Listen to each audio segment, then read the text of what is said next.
Hello everyone. तो आज हम समझने जा रहे हैं सीआरपीसी यानी कि भारतीय दंड प्रक्रिया संहिता के इम्पोर्टेंट एमसीक्यू जो कि अलग अलग एग्जाम में, एलएलबी के एग्जाम में या कोई भी लॉ रिलेटेड एग्जाम में पूछे जा चुके हैं। इसके किसी भी क्वेश्चन को हल्के में ना लिएगा क्योंकि ये बहुत ही ज़्यादा इंपॉर्टेंट क्वेश्चन है। 26 क्वेश्चन से शुरुआत करते हैं क्योंकि 25 तक हम जो क्वेश्चन है वो पिछली वीडियो में हम कंप्लीट कर चुके थे। अगर आपने वो वीडियो नहीं देखी है तो वो ज़रूर देख लीजिएगा। उसकी लिंक जो है डिस्क्रिप्शन में मैंने डाल दी है और ऊपर आई बटन में भी डाल दी है। इस वीडियो का इससे पहले वाला पार्ट और ये पार्ट बहुत ही ज़्यादा इंपॉर्टेंट है, बार बार फ्रीक्वेंटली पूछा जा चुका है एग्जाम्स में। तो चलिए टाइम ना वेस्ट करते हैं, डायरेक्ट पॉइंट पे चलते हैं। क्वेश्चन नंबर 26 है, the criminal law amendment act 2018 came into force on. आपराधिक विधि संशोधन अधिनियम 2018 प्रवर्तन में आया। ऑप्शन ए है 21 अप्रैल, ऑप्शन बी है 22 अप्रैल, ऑप्शन सी है 23 अप्रैल एंड ऑप्शन डी है 24 अप्रैल। इसका राइट आंसर है option A 21 April. Question number 27, in case where penalty can not be recovered from the surety under sections 446 of CrPC the court can order imprisonment of surety.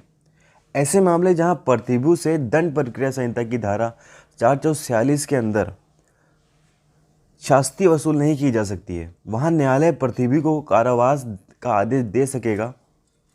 वो आदेश कितने time का हो सकता है? Option A, in civil jail for a term which may extend to 6 month. Civil कारावार में जिसकी अवधि 6 मास तक की हो सकती है। Option B, simple imprisonment for a term which may extend to 6 month. साधारण कारावास में जिसकी अवधि 6 मास तक की हो सकती है। Rigorous imprisonment for a term which may extend to 6 month. कठोर कारावास जिसकी अवधि 6 मास तक की हो सकती है। And option D, in civil jail for a term which may extend to 1 year. Civil कारावास में जिसकी अवधि 1 वर्ष तक की हो सकती है। और इसका राइट आंसर है option A, in a civil jail for a term which may extend to 6 month. Civil कारागार में जिसकी अवधि 6 मंथ तक की हो सकती है। क्वेश्चन नंबर 28 है, under section 2L of CrPC the non cognizable offence means offence in which. दंड प्रक्रिया संहिता की धारा 2L के अंतर्गत असंज्ञेय अपराध से अर्थ उन अपराधों से है जिसमें option A, a police officer has authority to arrest without warrant. Police अधिकारी को वारंट के बिना गिरफ्तार करने का प्राधिकार होता है। Option B, police officer has no authority to arrest without warrant. Police अधिकारी को वारंट के बिना गिरफ्तार करने का प्राधिकार नहीं होता है। Option C, a police officer above the rank of DSP has power to arrest without warrant. DSP के रैंक के ऊपर के पुलिस अधिकारी को बिना वारंट के गिरफ्तार करने की शक्ति होती है। And option D, none of the above. इसका राइट आंसर है option B, police officer has no authority to arrest without warrant. तो पुलिस अधिकारी को वारंट के बिना गिरफ्तार करने का प्राधिकार नहीं होता है। Question number 29, the high court may make rules under section 477 of CrPC with the previous permission of. किसकी पूर्व अनुमति से उच्च न्यायालय दंड प्रक्रिया संहिता 1973 की धारा 477 के अनुसार नियम बना सकता है? Option A, the state government यानी कि राज्य सरकार।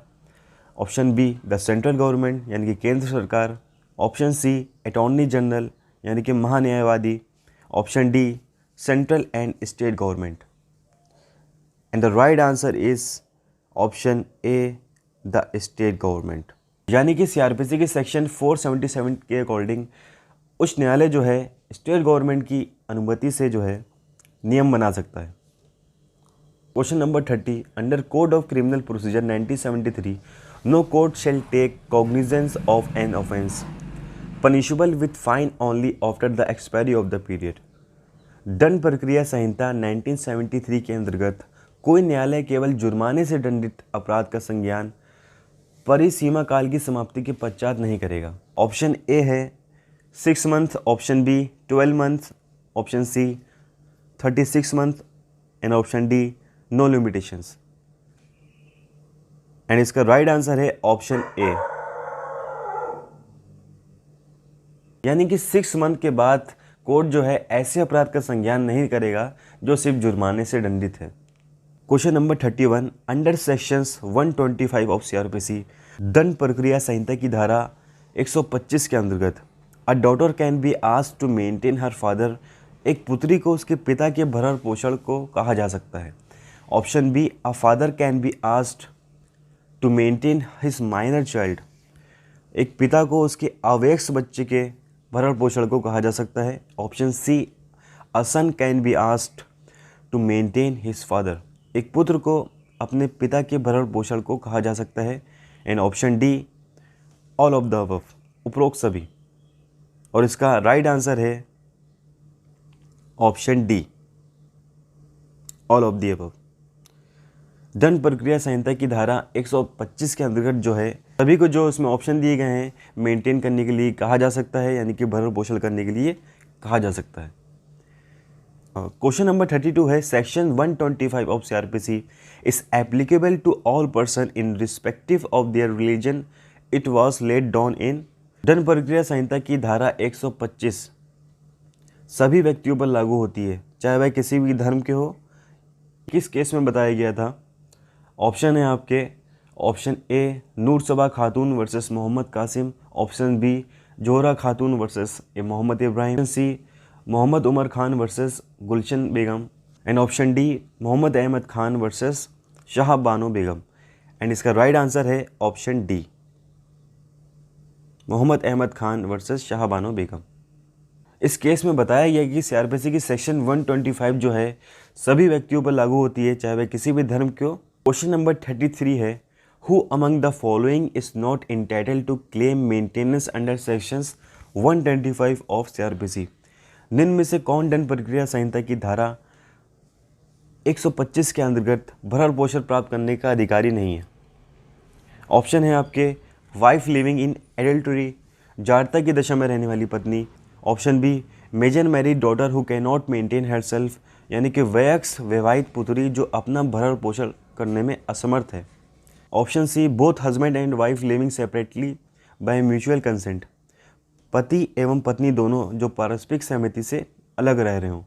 And option D, all of this. And इसका राइट आंसर है option D, all of this. Question number 34 है, under Code of Criminal procedure which place a warrant of arrest में be executed eight, दंड प्रक्रिया संहिता के तहत गिरफ्तारी का वारंट कहाँ निष्पादित किया जा सकता है? ऑप्शन है आपके, option A any place of concerned jurisdiction of court, option B any place of concerned district, option C any place of India, and option D any place of the world. इसका right answer है option C, any place of India. Under Code of Criminal Procedure यानी कि CrPC के अंतर्गत गिरफ्तारी का warrant जो है भारत में किसी भी स्थान पर निष्पादित किया जा सकता है।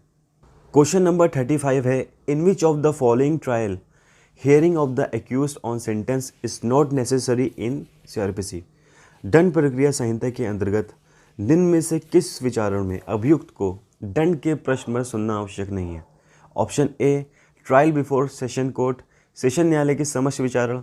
Option B, trial of foreign cases, warrant मामले का विचारण। Option C, trial of summons cases, summon मामलों का विचारण। Option D, trial of special cases, विशेष मामलों का विचारण। And the right answer is option C, trial of summon cases. कि समन्स के मामलों में अक्यूज से जो है दंड के प्रश्न में सुनना आवश्यक नहीं है। Question number 36, when a person who would otherwise be competent to compound an offence under section 320 of CrPC is under the age of 18 years, जब एक व्यक्ति जो अन्यथा धारा 320 दंड प्रक्रिया संहिता के अंतर्गत एक अपराध का शमन करने के लिए सक्षम है किंतु 18 वर्ष से कम आयु का है, तो अपराध का शमन करने के लिए यानी कि समझौता करने के लिए, कंप्रोमाइज़ करने के लिए, तो option A, any person competent to contract on his behalf may with the permission of the court compound such offence, न्यायालय की अनुमति से ऐसे व्यक्ति की ओर से संविदा करने में समर्थ किसी भी व्यक्ति के जरिए अपराध का शमन किया जा सकता है। Option B, legal representative of such person may compound the offence with the permission of the court, यानी कि न्यायालय की अनुमति से ऐसे व्यक्ति के विधिक प्रतिनिधि के जरिए अपराध का शमन किया जा सकता है। Option C, offence can be compounded by father and mother only. Option D, legal representative of such person may compound the offence without the permission of the court. बिना न्यायालय की अनुमति से ऐसे व्यक्ति के विधिक प्रतिनिधि के जरिए अपराध का शमन किया जा सकता है। And the right answer is option A, यानी कि न्यायालय की अनुमति से ऐसे व्यक्ति की ओर से संविदा करने में समर्थ किसी भी व्यक्ति के जरिए अपराध का शमन किया जा सकता है। यानी कि कोई ऐसा व्यक्ति जो कॉन्ट्रैक्ट करने में कैपेबल है, उसके जरिए अपराध का शमन किया जा सकता है। Question number 37, under Code of Criminal procedure the maximum term of imprisonment avoidable in a summary trial is. दंड प्रक्रिया संहिता के तहत संक्षिप्त विचारण के अंतर्गत दिए जा सकने वाले अधिकतम कारावास की अवधि है। ऑप्शन है आपके 1 month, 3 months, 6 months and option D 1 year. And the right answer is option B 3 months.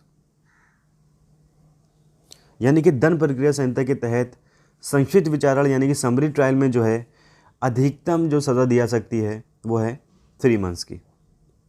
Question number 38 है, an executive magistrate is empowered to grant remand under section 167 CRPC for a maximum period of. धारा 167 दंड प्रक्रिया संहिता के अंतर्गत कार्यपालक magistrate अधिकतम कितने दिनों का रिमांड दे सकता है।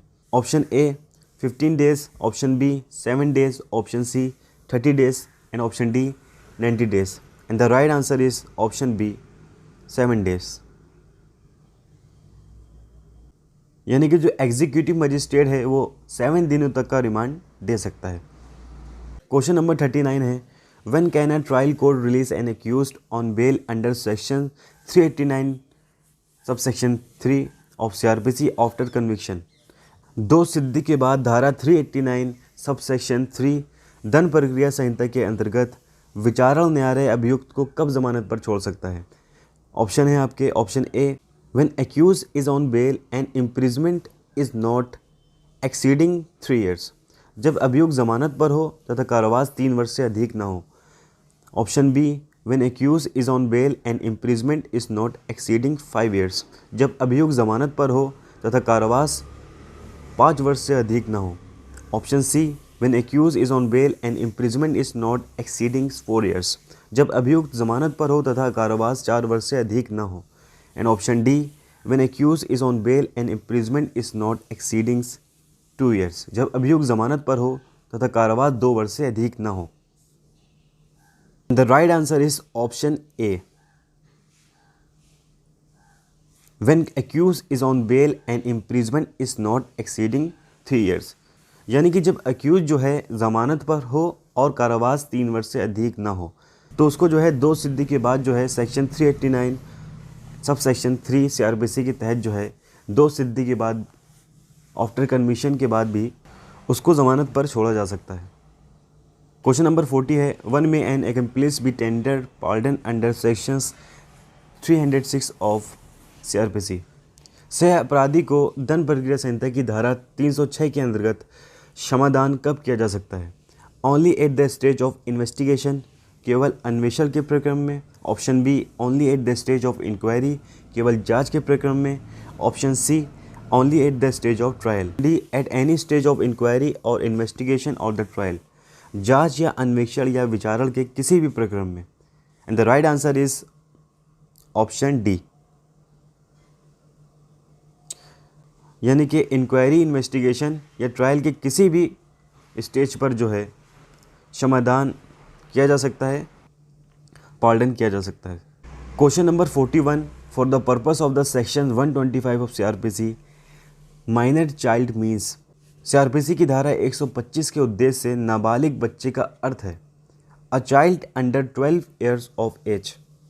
Option B, child under 15 years of age. Option C, who has not attained majority under Indian Majority Act 1875, जिसने भारतीय वयस्कता अधिनियम 1875 के तहत वयस्कता प्राप्त नहीं की है। Option D, child under 21 years of age, यानी कि 21 साल से कम उम्र का बच्चा। And the right answer is option सी,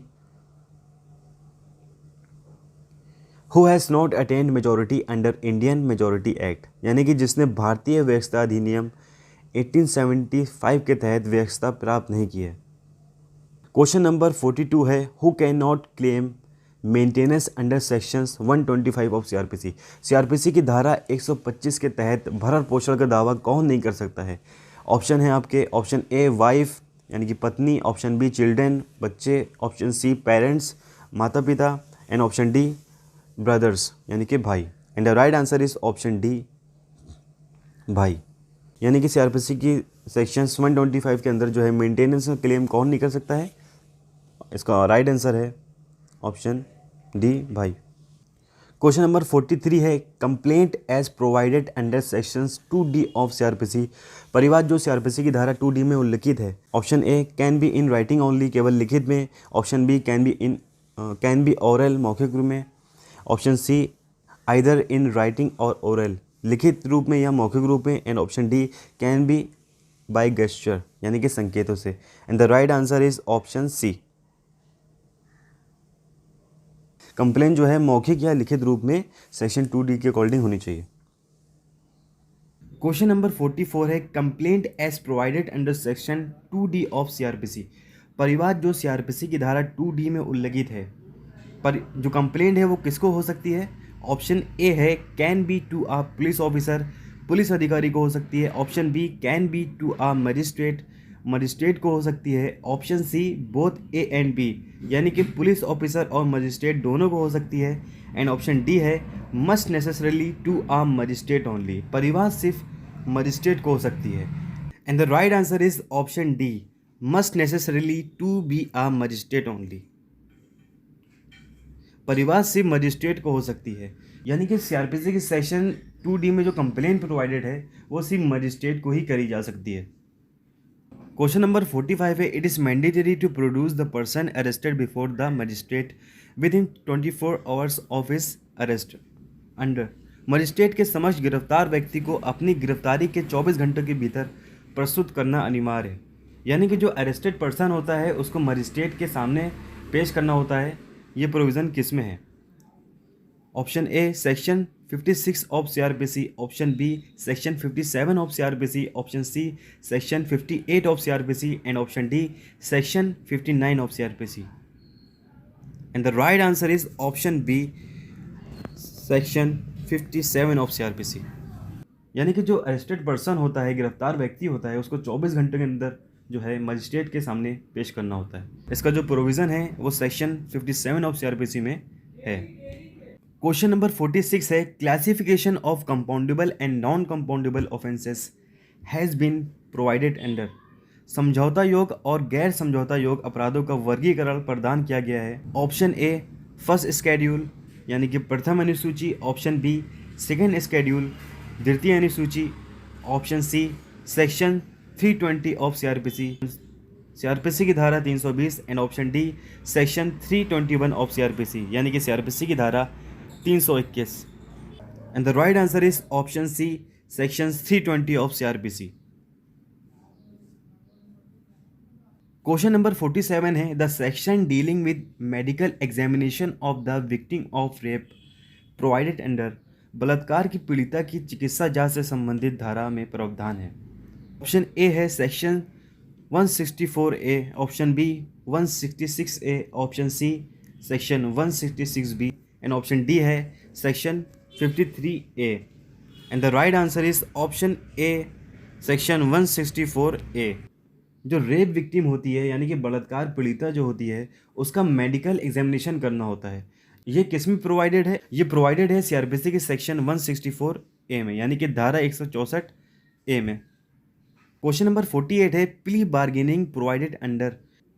यानी कि अभिवचन का संपड़न प्ली बार्गेनिंग उल्लिखित है। Option A section 265A to 265E, option B 265A to 265L, option C 265A to 265M, option D section 265A to 265N।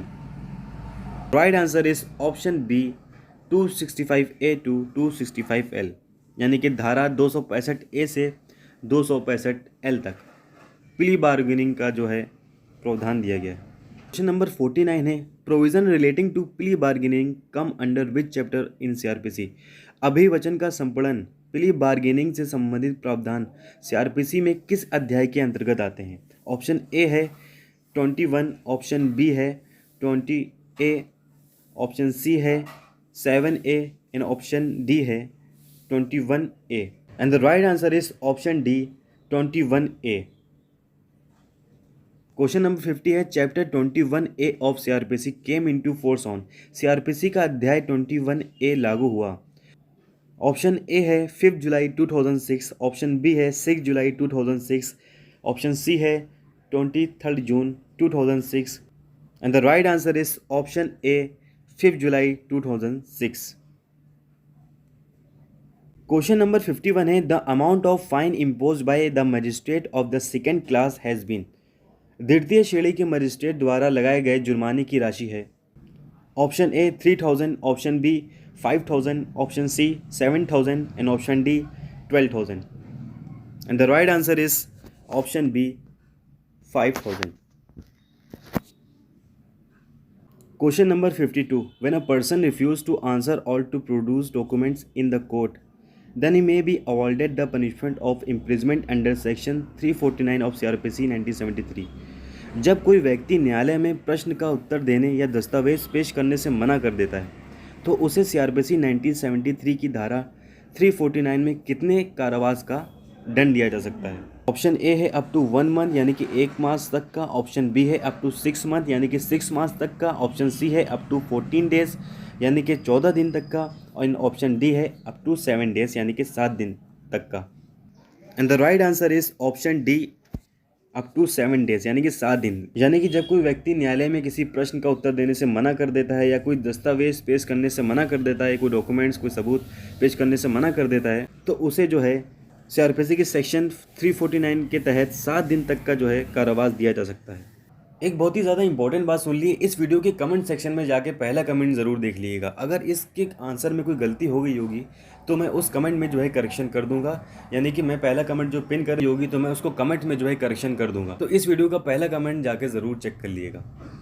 तो ये थे सीआरपीसी के most important MCQ. सारे ही क्वेश्चन को बड़े ही ध्यान से पढ़ लीजिएगा और इस वीडियो का जो पहला पार्ट है वो भी बहुत ज़्यादा इंपॉर्टेंट है, उसकी लिंक जो है मैंने डिस्क्रिप्शन बॉक्स में डाल दी है। और प्लीज़ इस वीडियो को ज़रूर लाइक कर दिएगा क्योंकि एमसीक्यू वीडियो बनाने में बहुत ही ज़्यादा मेहनत लगती है। चैनल को सब्सक्राइब कर दिए और बेल आइकन को ज़रूर दबा दिए।